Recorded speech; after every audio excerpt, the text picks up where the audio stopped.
Good morning, everybody. Principal Omar Prder is going to speak. He's being supported by all of his assistant principals, as well as the president of CASA, which is the principals union here in Philadelphia. 2 weeks ago, as most of you know, the unimaginable happened to 8 of our students as they were just heading home after school.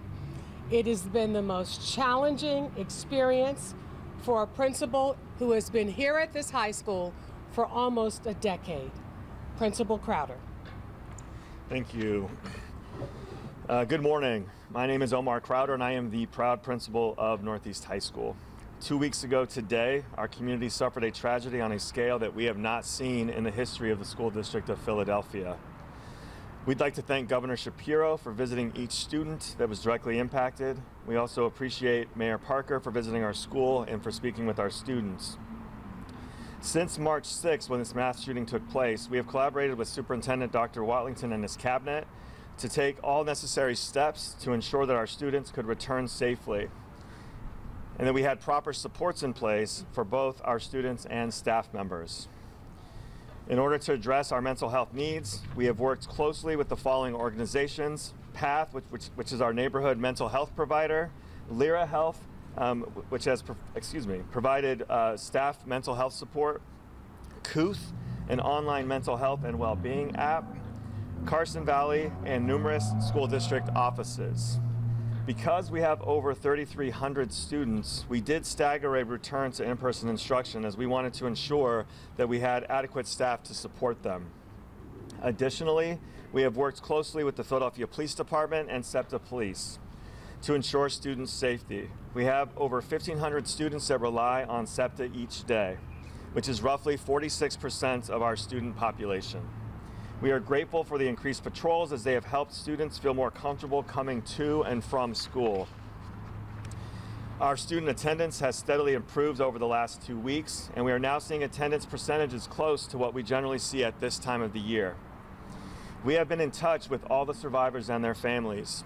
Due to the fact that they are minors and out of concern for them, I cannot release private information at this time. However, we can confirm that 2 of the 8 students remain in the hospital. We are grateful that all of them have survived. These students are beginning their long road to recovery and healing. Please keep them in your thoughts and prayers. This event happened nearly a mile from our campus, and we do not know what caused the conflict. At this time, the Philadelphia Police have not confirmed who the intended target was or why the shooting happened. We ask that you reach out to them for more information. I have met with our entire student body to remind them that we are not going to be defined by senseless street violence, and we are not going to be defined by what feels like persistent lawlessness in our city. The school that I know and love and that God has blessed me to lead is a school focused on a love of teaching and learning. I have been here for 6 years as principal and 2 years as an assistant principal. I am proud of the fact that we are the top performing neighborhood high school in the city of Philadelphia, with exemplary academic and extracurricular programming. As we continue to recover from this violence, my sincere hope is that you will remember it does not define Northeast High School. Despite hurt and fear, our school community has continued to show up for one another, and that will not change. I've made it very clear to our students and staff that this narrative belongs to us, not to the streets. I will not let the violence on the streets define who we are as a school community. Thank you. Questions?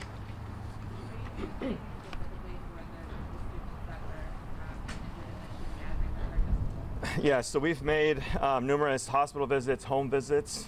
We have fundraisers that are happening within our school. We've been able to also provide them with financial assistance as well. Prder, obviously when students return, I imagine the focus is on safety. Could you talk a little bit about how what's the mood like? How are folks feeling? Yeah, it's definitely been a transition back. We because we staggered our return, we only had half of our students on any given day the first 2 days back last week. And so it's been a steady return to a semblance of normalcy. And so, the mood has gone from very somber and very sad to one of students just wanting to get back to normal. Mr. Prder, I'm curious about the timing of your comments. And were you waiting for the last suspect to be arrested as happened yesterday? Did that happen? Did that play a role in the timing of your comments? So my focus has been on my school community. And last week I spent the majority of my day visiting students and their families and making sure that my students here in the building had what they needed to feel supported and safe. The timing as far as when we could make this happen, it just so happened that the fourth suspect was apprehended, and I was ready to speak. It worked out that way.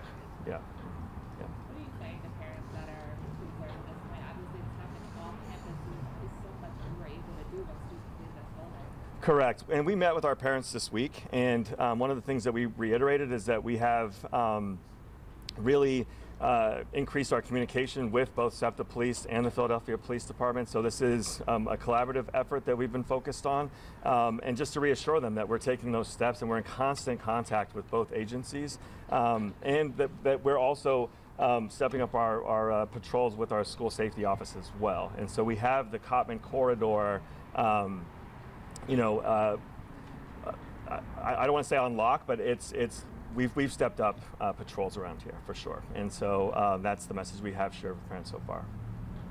Principal, you've been here for almost 10 years. Yeah. To have something like this happen in this time, I mean, how do you, as the leader of the school, process it? That's a great question. It's an easier question not to answer when I don't have cameras staring me down. I would say that I rely on my team, and I have an incredible team of administrators, of teachers. We've been an incredible support for one another, and that's I've had to lean on the people that I work with, and I lean on faith. Can you talk about obviously there's an ongoing physical recovery for the students injured, but there's also this emotional recovery for them and for their friends, for their peers. Can you talk a little bit about that and helping each other through that? Yeah, so one of the things, I mentioned in my comments that we're partnering with local mental health organizations as well as community-based organizations like Carson Valley that are going to be providing ongoing case management to help with mental health needs for the survivors of this incident. We have an amazing group of counselors here at our school that are committed to making sure that our kids are safe, and so we came up with a counseling plan in response to this that mirrored already the interventions and support that have already been in place here. Principal, I think a lot of the times in these situations we think about the students and how they're recovering, the parents who are concerned to send them to school. But sometimes the teachers are forgotten in all of this. How are you making sure the staff here know that they're supported during this time? Because I'm sure they're probably dealing with a lot of things. Absolutely, and so one of the first things that we did, so we went virtual for the first 2 days after this incident, and we brought our staff back on that Friday to give them an opportunity to reconnect as a staff. We had our counselors lead groups.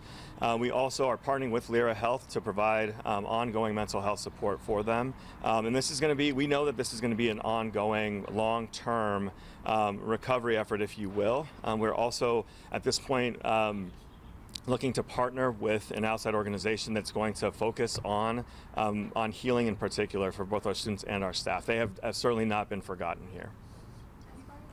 As far as the Peace Not Guns event tonight, what role are you guys playing? So that particular event is being led by the City Council, and that's being led by the two council members. I will not be, no. You've been here for a decade. You said this is the worst that you've seen in your time here. Do you fear that things are getting worse when it comes to safety here in the city, when it comes to students? Because this is so new and so close to home, it does feel that way. Yes, absolutely. And just speaking, from a personal perspective, yes. The short answer to that is yes. And as a professional educator, we know that it is, because although we're being told that gun violence is decreasing. When it happens to kids, it feels different and it's received differently. So. May I ask Dr. Prder what support you've been able to provide Mr. Prder and during this time? Unfortunately, you have a lot of experience in this. What support do you have? Basically by being here, by being visible, making certain I was with him the evening that it happened. He mentioned Lyra Health. We have a number of supports in place. So what I try to make sure is that all members call, support, send emails, send text messages, and really just provide that collegial support to him and his team. Any further questions? Just one small detail question. Mr. Prder, you mentioned that attendance is kind of trending back towards where you were this past year. That's correct. What is your average daily? So on average, we are above 85%. So 85 to 87. Some days in the early 90s, it's just going to vary. Yeah, but on average, over 85%. Yeah. Mm-hmm. Will you speak any Spanish? Un poco. Could you give me just like No. we can try it out. I'll get butchered for my Spanish, but maybe we can talk privately, and I can give you a quote for sure. Thanks, everybody. All right, thank you.